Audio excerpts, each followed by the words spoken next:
Greetings, Earthians. It is time once again to turn your mental energies toward the infinity of the speed of thought. Travel beyond the edge of the known into the realm of weird science fantasy. The ship was the last. It threw itself upward on a pillar of flame into the empty oceans of space. And I am alone. They've gone with bitter words and ironic jests, the others. They've left the clean, desolate silence of Mars, and they've returned to Earth, to the brawling, crowded places. The dream, the hope, is ended, and the tears are hot and salty on my lips. Mars, red Mars, goddess of promise, cool Mars, whose virgin quiet we torn to shreds with our bulldozers, and our too loud laughter, and our eager scratching in its sand flesh. Now she can sleep again, undisturbed, this time forever. The colony has been abandoned. If only we'd learned.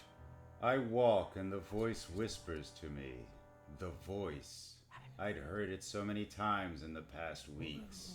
Inside my skull, inside my brain, whispering. And always, afterwards, there'd been the pain. It is because of the inevitable pain that I hurry. Back to the abandoned city, back to the empty shells. I find my bed and throw myself upon it, and the agony closes around me like a giant fist, crushing. The pain, the awful shattering pain.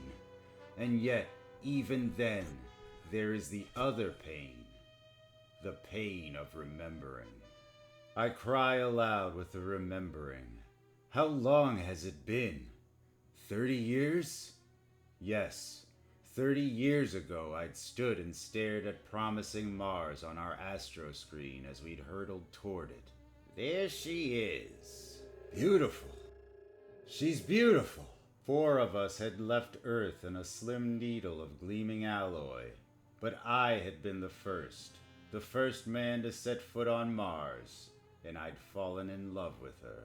Hey Lee, snap out of it! You're holding up the parade! We got work to do!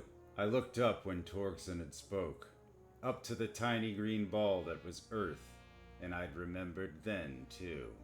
I'd remembered the Supreme Council of the United Nations and the prayer they'd entrusted in us a few short months before.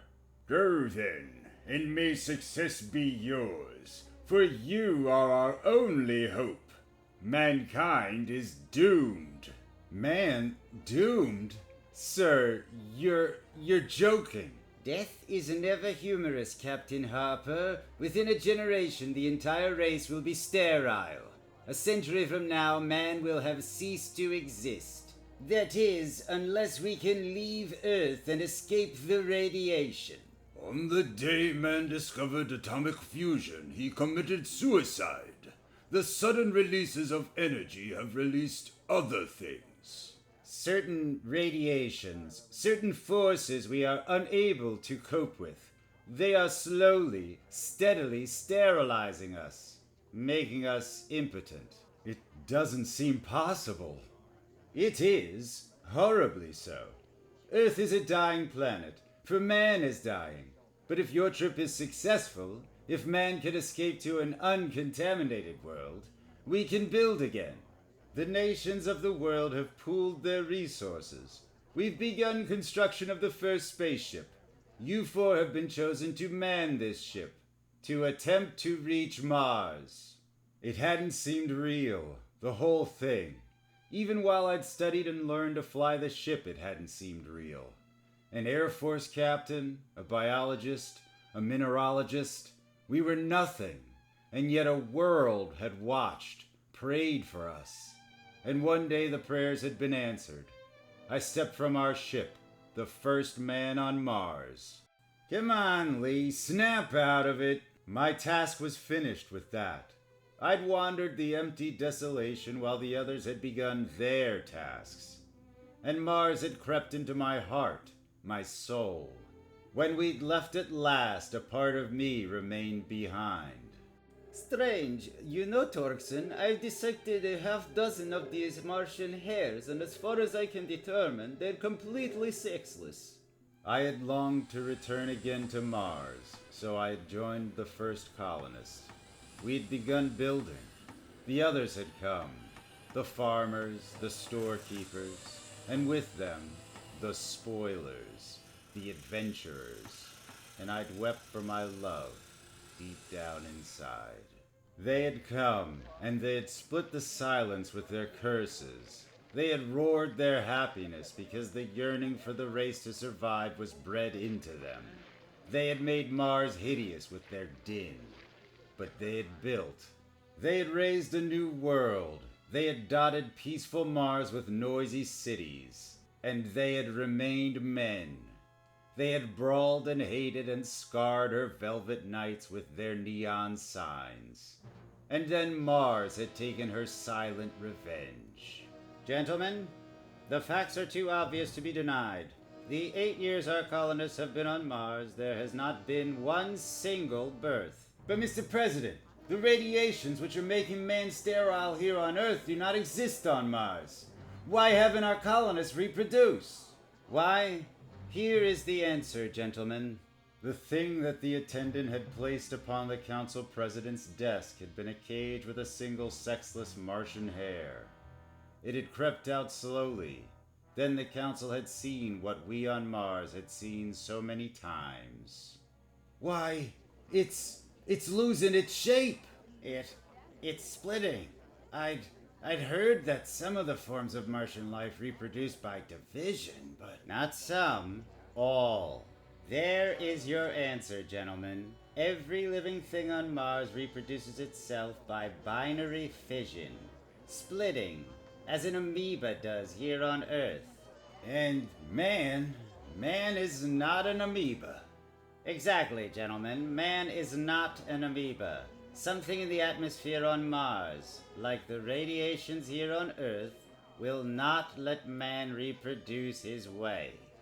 Mankind, gentlemen, is doomed. The laughter on Mars had died then.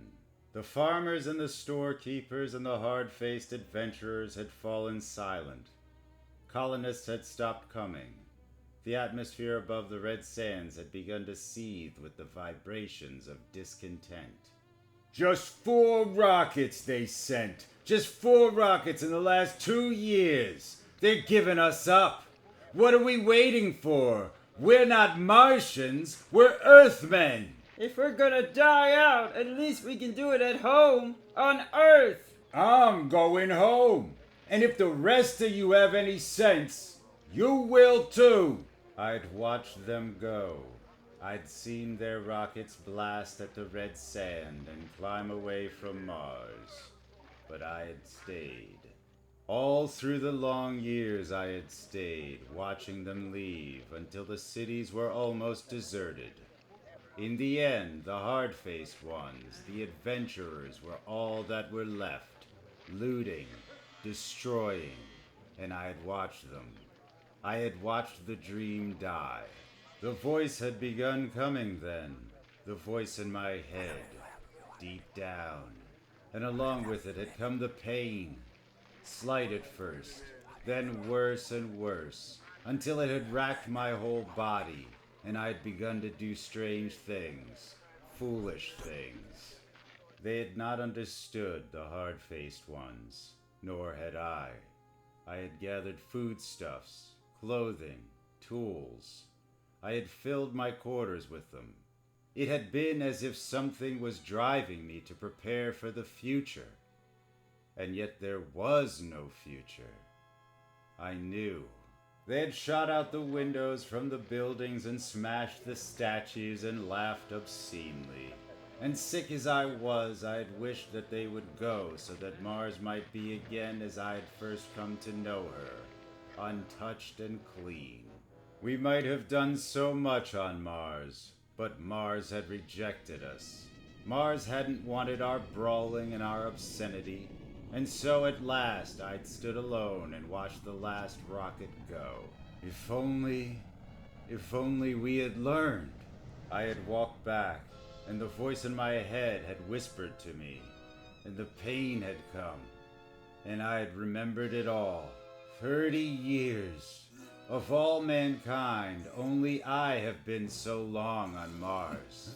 I think of that now while being compressed into one single throbbing hurt. I think, and it seems to me that my body draws in upon itself. I tear away the clothes which bind my writhing muscles, and in my agony, it is as if my flesh melts and flows. It is as if, oh Lord, as if I am becoming a nothing. A blob of protoplasm without shape or substance. And now there is only darkness. Empty, endless darkness. Like space. I stir. I move. With a curious new lightness and strength. I open my eyes. And I know. We both know. And our hearts sing a song of thanksgiving. Because we know that Mars has been kind to me. We know that I have adapted. I have reproduced by division. And now I am no more. The Earthman is gone, never to return. We go outside together. We stand naked in the cool silence of the Martian night. And we smile and drink in the peace and promise of the goddess, the Mother Mars. We Martians. Once again, we return you to your pre-scheduled mundanity.